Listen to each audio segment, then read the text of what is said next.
En este video explicaré la primera ley de la termodinámica para sistemas cerrados y demostraré la ecuación de esta para sistemas abiertos o volúmenes de control. La primera ley establece que la energía se conserva en todo momento. Esto quiere decir que la energía que entra hacia un sistema se va a transformar en otro tipo de energía, no se va a perder ni se va a destruir. Se sabe que para un sistema cerrado, en este sistema se intercambia energía, pero no se puede intercambiar masa. Esto quiere decir que no existe una masa que entre al sistema y que salga del sistema. Tal es este caso. Existe una ecuación de la primera ley de la termodinámica para sistemas cerrados que sería esta, en el cual ese sistema está formado por un fluido. Podría ser un fluido compresible o un fluido incompresible, o sea, un gas o un líquido, en el cual existe una convención de la primera ley, una convención de signos que indica del calor y el trabajo que entra y sale de un sistema cerrado. Por ejemplo, si el calor está entrando hacia mi sistema cerrado formado por el fluido, adoptaría la convención de un signo positivo. El calor que entra sería positivo. El calor que sale de mis sistemas adoptaría un valor de negativo. El trabajo que entra hacia mi sistema o el trabajo ejercido hacia el sistema adoptaría una convención de un signo negativo. Y si el trabajo estaría efectuado por el sistema, adoptaría un signo positivo. Esta variación D sería la variación de la energía del fluido, la energía propia del fluido. Ahora, el fluido está compuesto por tres tipos de energía. Esta energía vendría a estar dado como la suma de estas tres tipos de energía, que sería la energía cinética, la energía potencial y la energía interna del propio fluido. A la vez, estos tres tipos de energía se les suele llamar energía almacenada, porque son energías que van a depender de la masa del fluido. La energía cinética del fluido vendría a estar dado como un medio de la masa por la velocidad al cuadrado. La energía potencial, que vendría a ser la energía de la posición, vendría a ser la masa por la gravedad y por la altura. La energía interna es la energía que ocurre por fuerzas que actúan en el átomo o la molécula del fluido. Estas fuerzas son similares a las fuerzas conservativas, por lo tanto se dice que la energía que está dentro de las moléculas o del átomo, esa energía interna, sería similar a una energía conservativa. Entonces, estos tres tipos de energía sería la energía que existe en el fluido. Ahora, el calor y el trabajo también son otras formas de energía, y a estas energías se le llama energía en transición, porque son energías que dependen de la trayectoria. O también se les suele llamar función de línea. A la vez, estas energías se les suele llamar energías puntuales, o mejor dicho, función puntual, porque dependen del lugar donde se encuentren. Un ejemplo para demostrar la energía o función de línea sería esto. Yo tengo tres estados termodinámicos, el 1, el 2 y el 3. Si yo quiero ir del estado 1 al estado 3, yo podría ir pasando por el estado en 2. Entonces, al hacer esto, requeriría una cierta cantidad de calor y una cierta cantidad de trabajo. Pero también puedo ir del estado 1 al estado 3 sin pasar por 2, en el cual tomaría también una cantidad de energía de calor que sería Q2 y W2 de trabajo. Ahora, este calor y este calor son diferentes. Por lo tanto, la trayectoria que se tome nos daría cantidades de calores y trabajos distintos. Es por eso que el calor y el trabajo se les llama energía en transición, o también se les suele llamar función de línea, porque dependen de la trayectoria. Por otro lado, las funciones puntuales o las energías puntuales, que serían estas energías, son energías que solamente dependen del estado inicial y del estado final. Por ejemplo, se sabe que el trabajo de una fuerza conservativa o de una fuerza de gravedad, en este caso, sería igual al negativo de la variación de la energía potencial. Esto quiere decir que si yo quiero saber el trabajo de una fuerza conservativa, que sería, por ejemplo, la fuerza de gravedad, solamente tendría que saber el estado inicial y el estado final. Por eso a esas energías se les suelen llamar energías puntuales o funciones puntuales. Al igual que el trabajo neto. Si queremos saber el trabajo neto que existe, ¿no? Esto vendría a ser igual a la variación de la energía cinética. que solamente para saber el trabajo que se necesita para llevar una partícula hacia un lugar, solo tendría que saber la energía cinética final y la energía cinética inicial. Es por eso que a estas energías se les suele llamar energías puntuales. Ahora, la energía interna, que es una energía conservativa, porque se debe a las fuerzas conservativas, a las fuerzas que actúan en el átomo o molécula, que son similares a las fuerzas conservativas. Entonces se dice que también dependerían del estado final y del estado inicial. Entonces, esto sería la primera ley de la termodinámica para sistemas cerrados. Como ya lo había mencionado, un sistema cerrado es aquel que intercambia energía, pero no puede intercambiar masa. No entra masa ni sale masa. Para la demostración de la primera ley de la termodinámica en un sistema abierto o un volumen de control, tomaría la ecuación del transporte de Reynolds. La ecuación de transporte de Reynolds es una ecuación que relaciona un sistema cerrado y un sistema abierto o un volumen de control mediante una propiedad extensiva. Como se sabe, la propiedad extensiva es aquella que depende de la masa. Entonces, supongamos que yo tengo un cierto fluido. Como yo lo había mencionado, podría ser un fluido incompresible o compresible. Y estas son las líneas de corriente del fluido. Adoptaría un volumen de control que está aquí. La propiedad que yo usaría en este sistema de transporte de Reynolds sería la energía. Este B mayúscula es la propiedad extensiva, entonces sería la energía. La energía del fluido.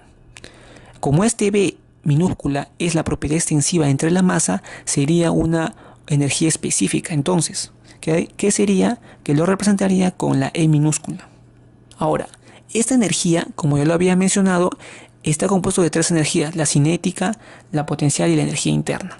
Entonces, basándonos en la ecuación para sistemas cerrados, que es esta, se tendría la energía en 2 menos la energía en 1.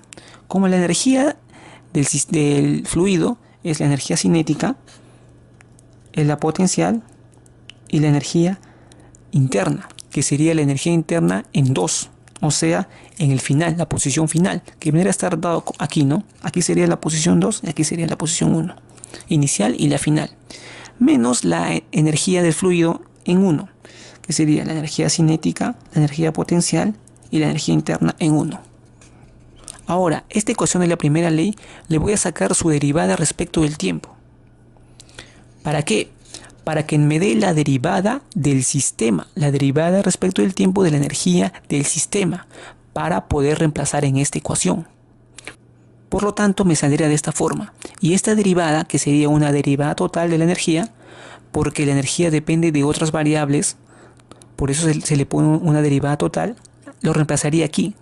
Y también reemplazaría aquí la energía específica en mi ecuación del transporte de Reynolds, donde este ρ es la densidad, esta es la derivada del volumen, ¿no? Este es el producto escalar del vector por la normal, el vector de la velocidad que sale por su respectivo vector normal, de donde sale y aquí donde entra.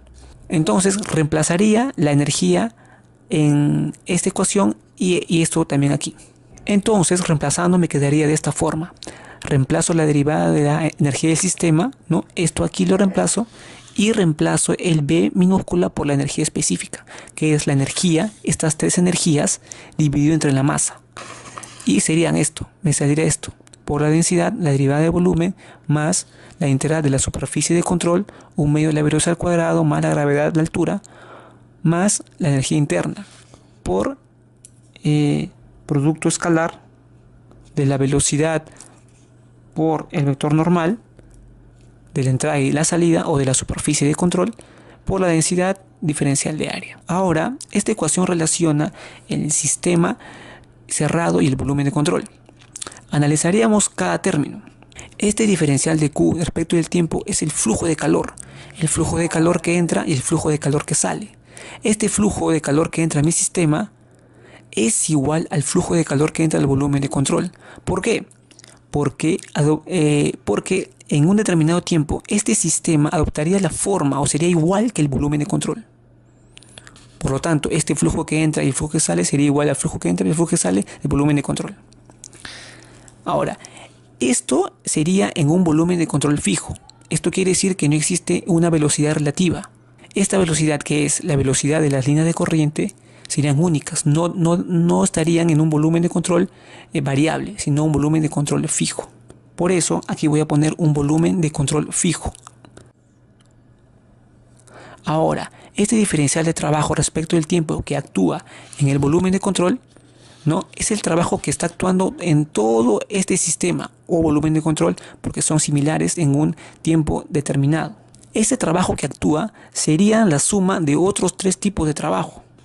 Entonces, a este trabajo, como es una derivada del trabajo respecto del tiempo, le vamos a poner un trabajo punto. Y, como yo lo había dicho, es la suma de tres trabajos. Entonces, este trabajo que está aquí es igual al trabajo ejercido en la superficie de control.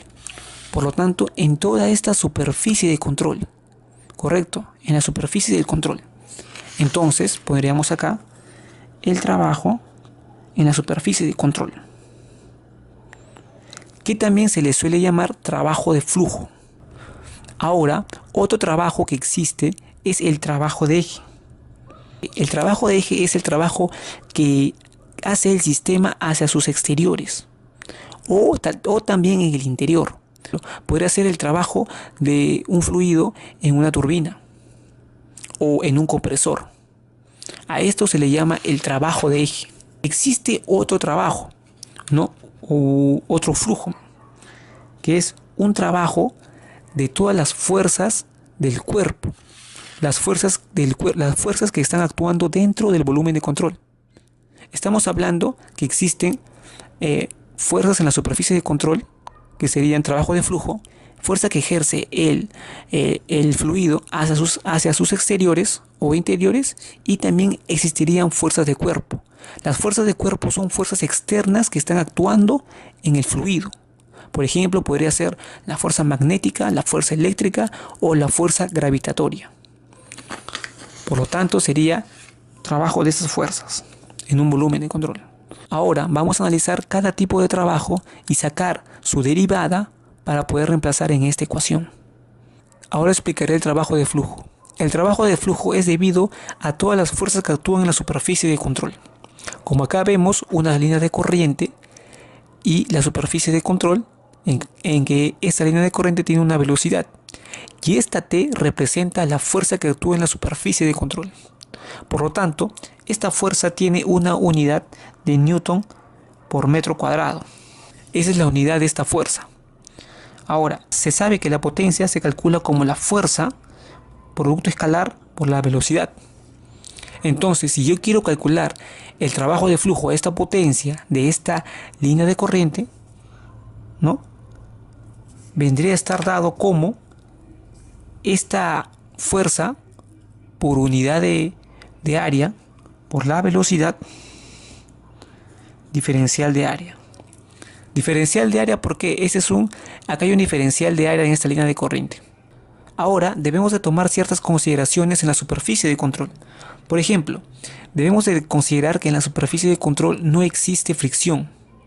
Otra consideración es que el fluido con el cual se está trabajando es un fluido no viscoso.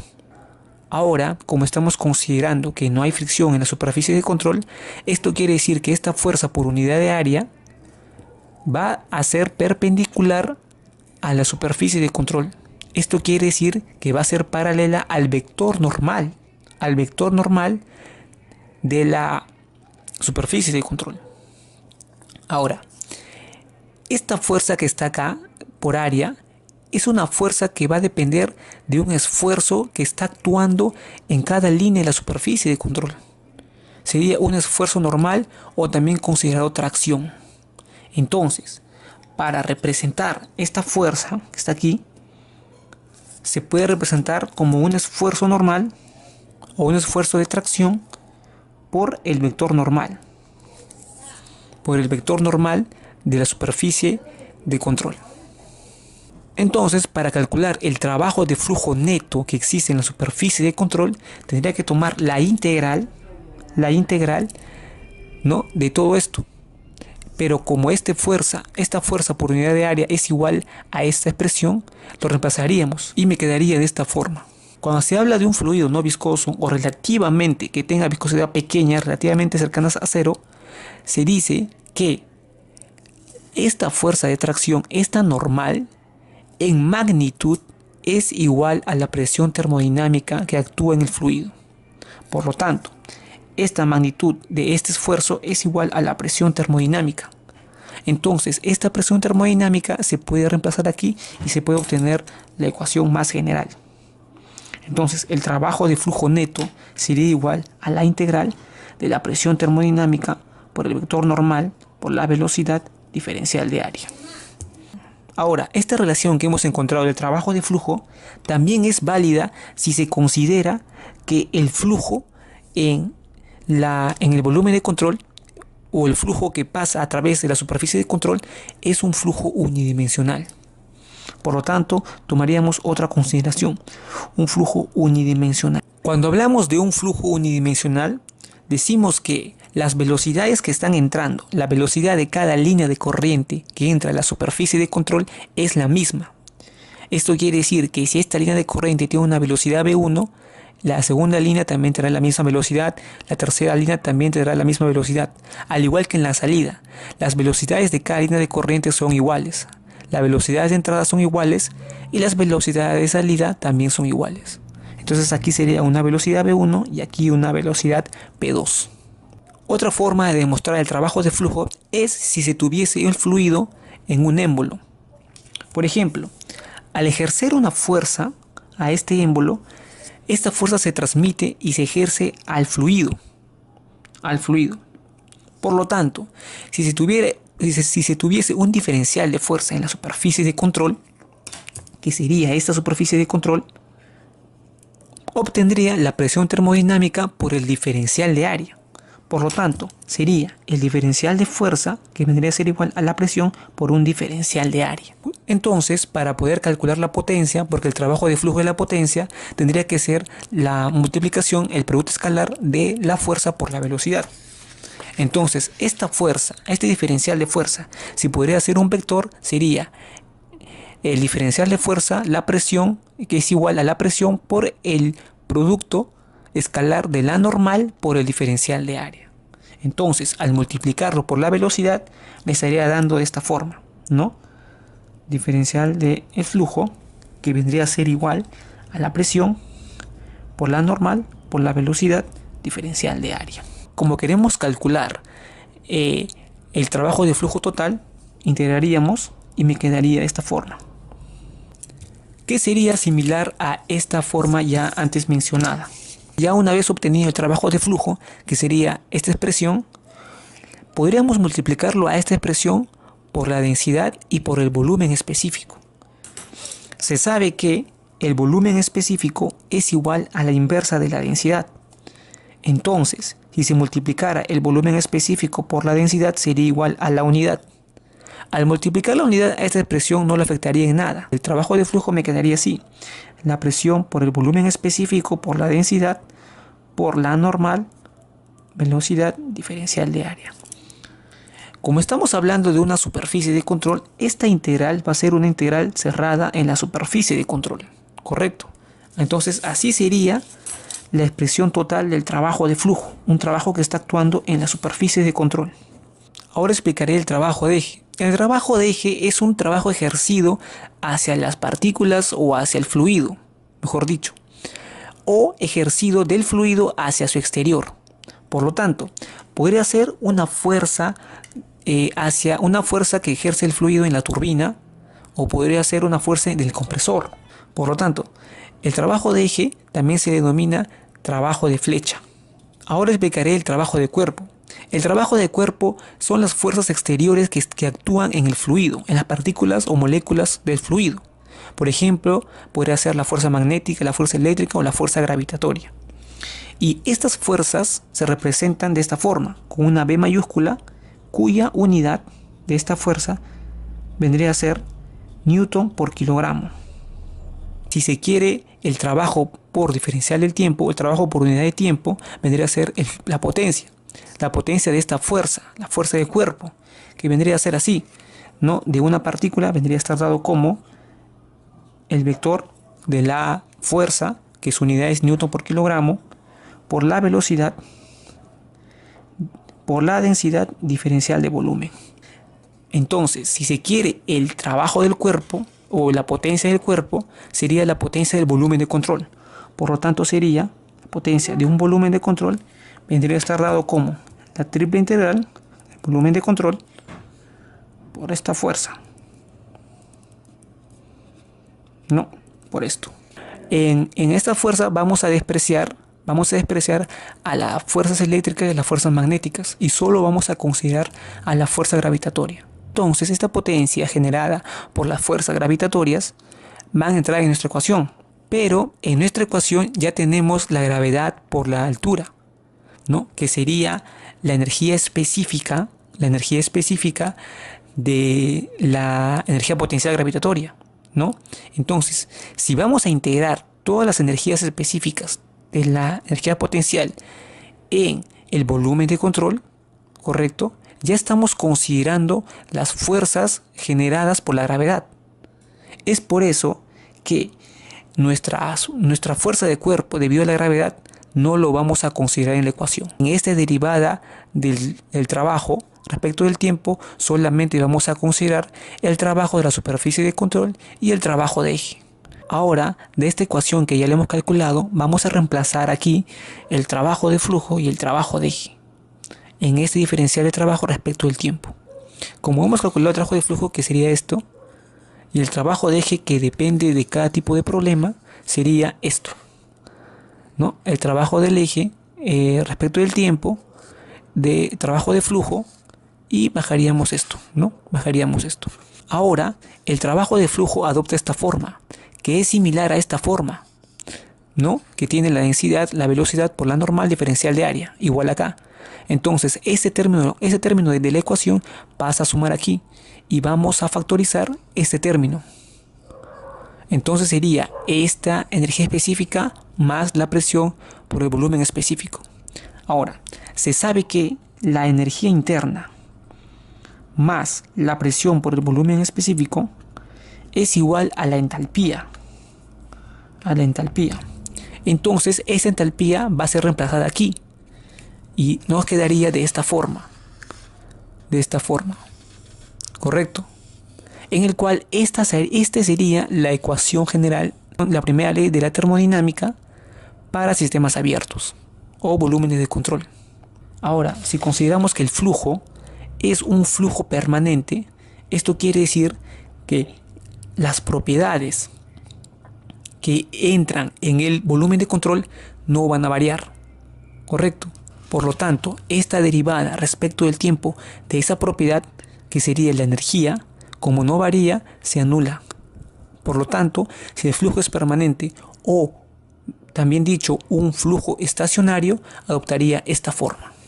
Entonces, esto sería la primera ley de la termodinámica para sistemas abiertos o volúmenes de control. Si se tuviese un volumen de control en el cual solamente hay una entrada y una salida, esta integral adoptaría esta forma, ¿correcto? La integral 1, que sería la integral de entrada y la integral de salida. Es obvio que la integral de entrada sería negativo y la de salida sería positivo. ¿Por qué? Porque el producto escalar del vector velocidad por el vector normal vendría a ser positivo en la salida y negativo en la entrada, ¿correcto? Por lo tanto, sería de esta forma. Integrando esto y resolviendo esto, me sale que la densidad y la velocidad por el área total, ya integrando, que sería esta expresión, densidad por la velocidad por el área, es igual al flujo másico, ¿correcto? Es igual a esto, al flujo másico. Como es en la entrada, sería el flujo másico en 1 y aquí el flujo másico en 2. Por lo tanto, esta expresión adoptaría esta forma. Derivada del trabajo del eje respecto del tiempo es igual al negativo del flujo másico, del flujo de masa en 1, por 1 medio de la velocidad en 1 al cuadrado más g por z en 1 más h en 1, más el flujo másico en 2 por 1 medio de la velocidad en 2 al cuadrado más g de z2 más la entalpía en 2. Entonces, esta ecuación es la ecuación que se ve en todos los libros.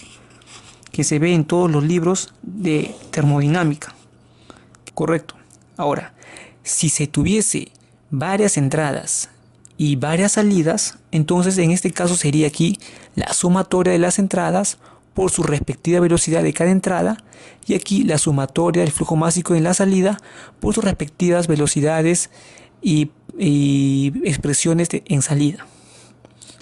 Entonces, esta es la primera ley de la termodinámica para sistemas abiertos o volúmenes de control que se encuentran en general en todos los libros. Si se tuviese un problema en el cual no fuera un flujo permanente, entonces esta derivada parcial de la integral de volumen de control entraría aquí en esta ecuación. Bueno, eso es todo. Muchas gracias.